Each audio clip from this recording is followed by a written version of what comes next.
of the knowledge of truth. Happy is the man whom truth by itself doth teach, not by figures and transient words, but as it is in itself.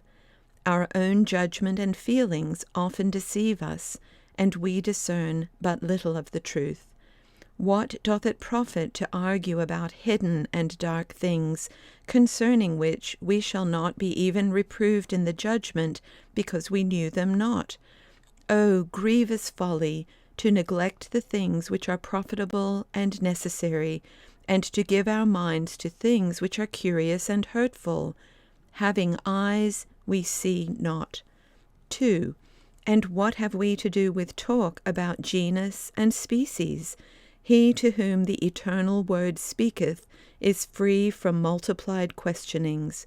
From this one word are all things, and all things speak of him.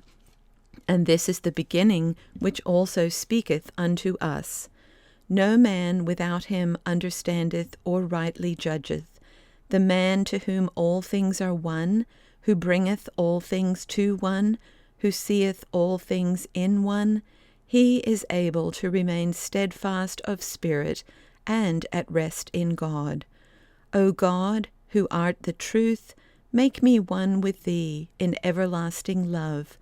It wearieth me oftentimes to read and listen to many things. In thee is all that I wish for and desire. Let all the doctors hold their peace. Let all creation keep silence before thee. Speak thou alone to me. 3. The more a man hath unity and simplicity in himself, the more things and the deeper things he understandeth, and that without labor, because he receiveth the light of understanding from above. The spirit which is pure, sincere, and steadfast is not distracted, though it hath many works to do, because it doth all things to the honor of God, and striveth to be free from all thoughts of self-seeking. Who is so full of hindrance and annoyance to thee as thine own undisciplined heart?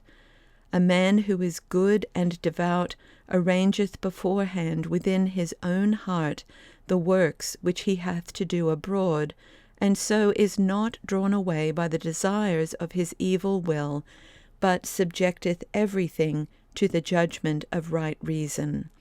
Who hath a harder battle to fight than he who striveth for self-mastery? And this should be our endeavor, even to master self, and thus daily to grow stronger than self, and go on unto perfection. 4. All perfection hath some imperfection joined to it in this life, and all our power of sight is not without some darkness. A lowly knowledge of thyself is a surer way to God than the deep searchings of man's learning. Not that learning is to be blamed, nor the taking account of anything that is good, but a good conscience and a holy life is better than all. And because many seek knowledge rather than good living, therefore they go astray, and bear little or no fruit. 5. Oh, if they would give that diligence to the rooting out of vice, and the planting of virtue, which they give unto vain questionings, there had not been so many evil doings and stumbling blocks among the laity, nor such ill living among houses of religion. Of a surety, at the day of judgment, it will be demanded of us, not what we have read, but what we have done, not how well we have spoken, but how holily we have lived. Tell me, where now are all those masters and teachers whom thou knewest well, whilst they were yet with you, and flourished in learning?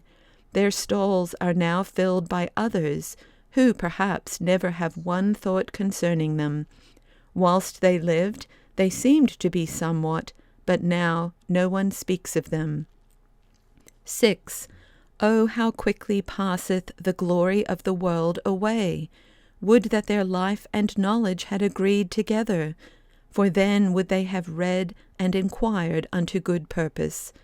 How many perish through empty learning in this world, who care little for serving God, and because they love to be great more than to be humble, therefore they have become vain in their imaginations. He only is truly great who hath great charity.